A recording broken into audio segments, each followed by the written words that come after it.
Okay, so we're gonna do a MIG welding demonstration today. Last time we went over the parts and setup of the MIG welder. So today I'm gonna show you what the projects would actually be if you're in the shop.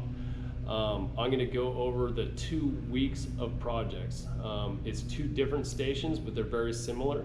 The difference between the 2 is thickness of metal.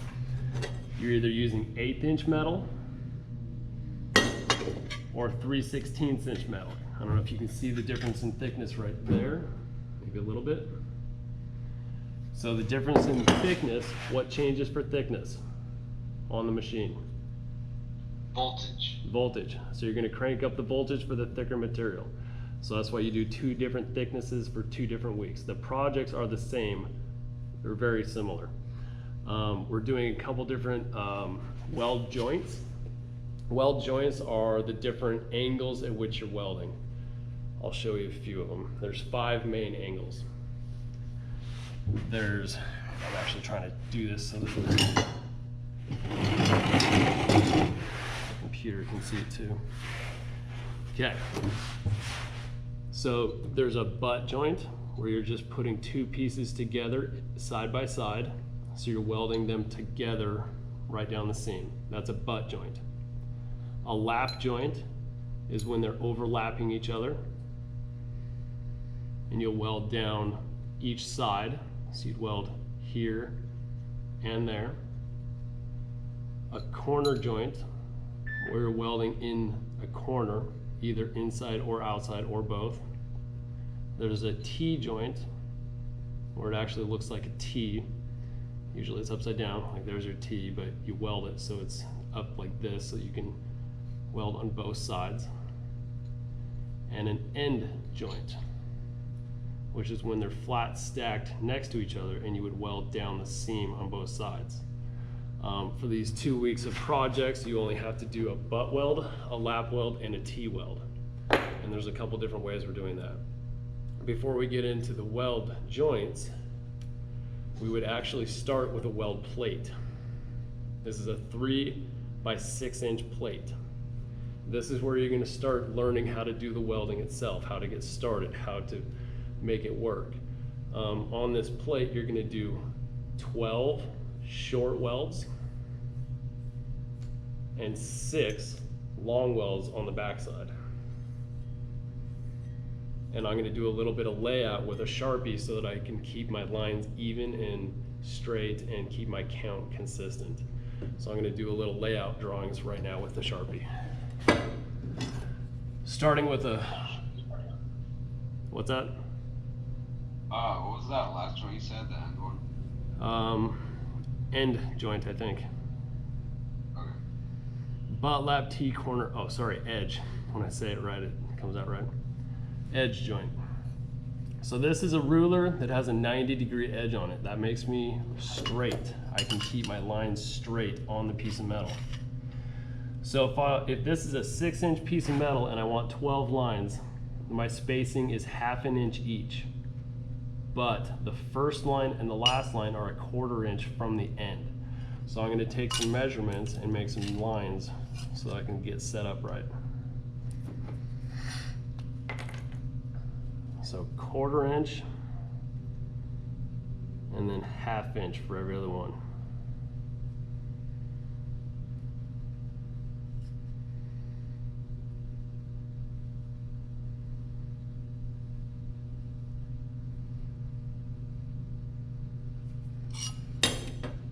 Can you see that? 1/4 inch from either end, ½ inch between the rest. So now I'm just using that straight edge to line up my ruler with each line. So there's a line, there's a line. See, we're getting lines. I don't think I'm in there.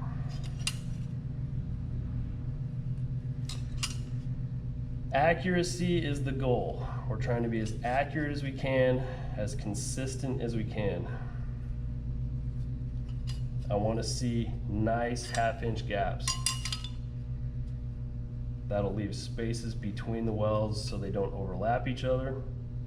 So you're not welding in the same spot. You're more likely not to melt through the piece of metal because you're not overheating it.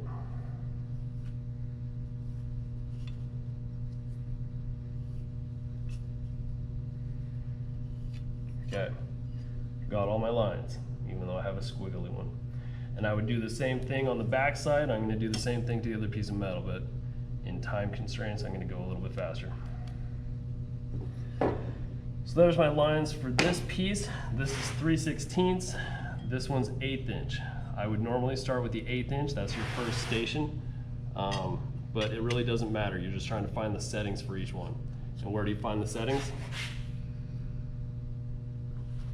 In the lid of the weld. So for this, I'm going to start with the 3/16. The column I need is already highlighted. So my voltage and wire speed settings are voltage 3, wire speed 43. Voltage is already set to 3, and I'm going to go to 43 for wire speed. So I'm going to weld on the table right here, this grounded table. I've already got a ground clamp stuck to the plate, so this whole plate is grounded. Here's the end of my welder. I check to make sure that it's clean, and I use the pliers to clean it out if I need to. I make sure the wire is sticking out roughly 1/4 inch, which is pretty close right there. If it's longer, I clip it off. So I've got those prepped. The machine is set up correctly. I need to turn the gas on up top right here. And I think it's gonna leak, so it's gonna get a little louder. And I'll turn that on when I'm getting ready. Okay. These are gloves. They're not great for welding. These are welding gloves. They're better because you cover more of your arm. A lot of the molten sparks land up on the arm a little bit further. And we've got our automatic helmet. And you want to test it before you start to try and use it. So make sure you're not looking at something directly, and you make sure it works first. Safety glasses on under the helmet is important. And the adjustment for the helmet is this little knob in the back. You push it in and turn it counterclockwise to open it. Put it on your head, push it in and turn it clockwise to tighten it. Now it's pinching my head, it can't fall off.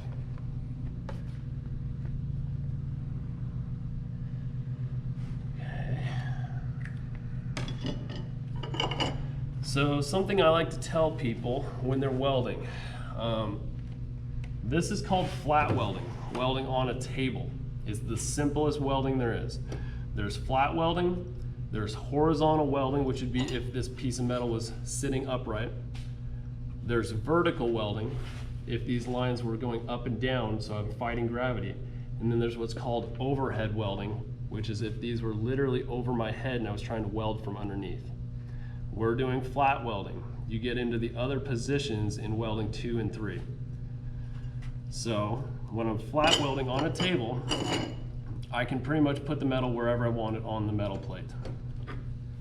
What I like to do is position the metal so that I can rest my welding hand on my left hand like this. Now I have a good pivot point. And my pivot point and where I can throw a natural arc, the natural line of my hand, I'm going to move the piece of metal so that it lines up with the natural arc of my hand. I can almost weld a straight line without even looking at it because my arm is just going to move in this direction naturally. If I had my lines running this way, I'm fighting it and I'm trying to run away from just a natural rotation. So positioning your metal helps out a lot. Always make sure you're bracing yourself on the table or something else. If you're welding a trailer, brace on the trailer. Because if you're just standing up here prone, every time you take a breath, you are moving a little bit. And those little movements do make a difference in the weld. So always brace yourself if you're able to. So I've got my tip clean, the wire cut, settings ready, plate ready. I'll put my other glove on. I've already got my helmet. All I need to do now is turn the gas on and start welding. So we'll see what this looks like for you guys. I'm not going to do all 12 lines. I'll do 1 or 2 just to show you what they should look like, and then we'll move on to the other joints.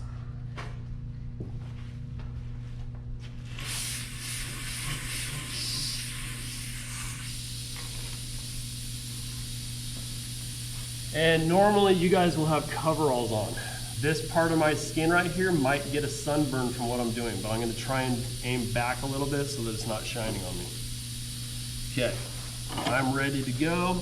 Normally I would yell cover to make sure that anybody standing around me or walking by me isn't gonna be looking at my material while I start. Also, we have these covers or shields. You have to have a shield in front of your material so that you're not shining the bright light in the rest of the shop. But nobody's in here, so I'm gonna move it so we can see better. All right, here we go.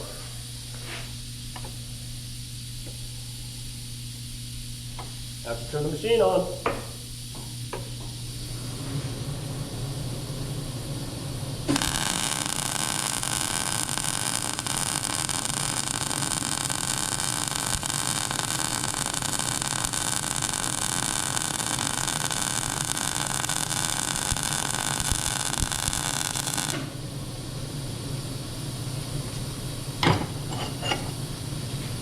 There's one welded line. Pretty straight, fairly even. It doesn't look thicker or thinner. The height is pretty decent, and if I clean it off, it should look like a fairly good weld. I'm gonna try and run the next line and show you guys the spacing.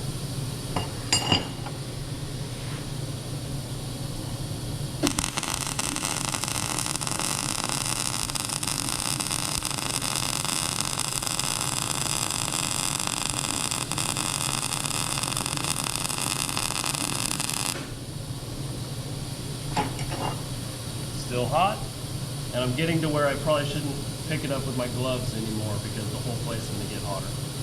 So 2 lines, evenly spaced. When I wire brush them off, they'll look nice and clean. I'm going to show you guys a few wrong things to do now. I'm going to turn the gas off. I'm going to run a weld and we'll see what that looks like.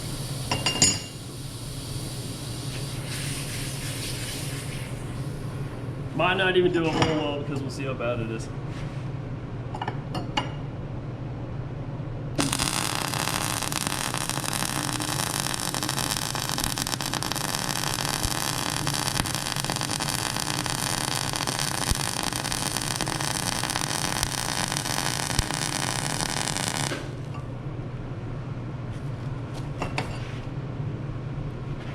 So it's crusty, and I can see a bunch of little holes. There we go, a bunch of holes in it.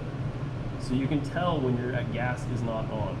If you make one line of a weld and it doesn't look right, don't keep going. Figure out what the problem is. I have a lot of kids that they'll finish the whole plate and then realize there was something really wrong, and then they have to redo the whole plate, versus just one bad line and then continuing.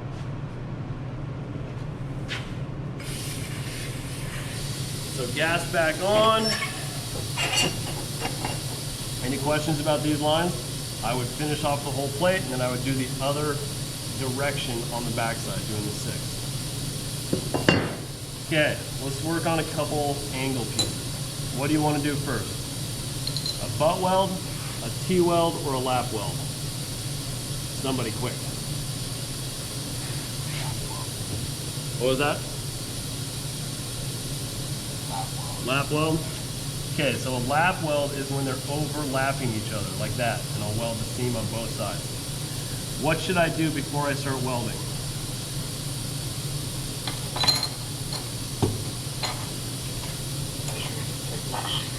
No, I already know the thickness. I'm already set up, so hopefully that's already done. Tack weld. I'm lining my pieces up really straight right now, and then I'm going to zap both ends of it, and I'll show you what that looks like. There's a little weld.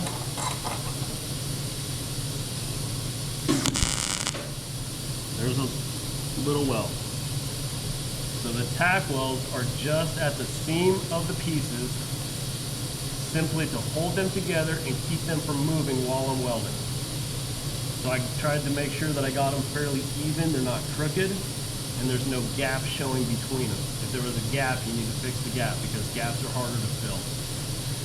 So now that it's tack welded, all I have to do, like I said, I'm going to position the piece of metal so that it's running with my natural arc of my arm, and I'm going to weld from end to end. Let's do that.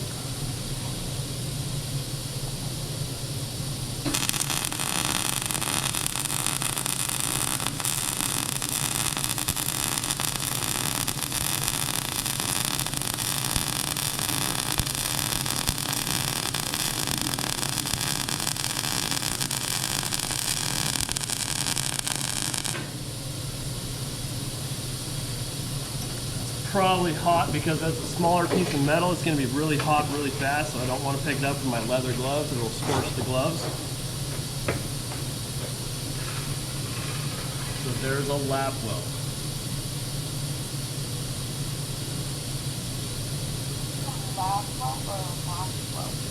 Lap, like it's overlapping. So I would do the other side also, but for time, I'm just going to go on to the next one. Let's do the T-weld next.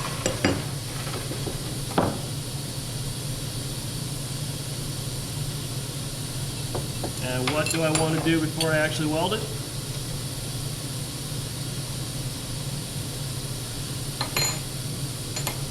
Anybody? Tack weld. Always tack weld.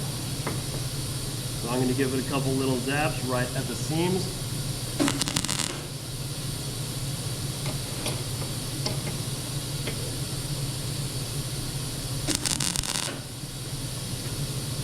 Again, just enough to hold it together. If this were a bigger piece of something and I was trying to be really accurate, the reason we're doing tack welds is because I should, no, that's actually a pretty good tack weld.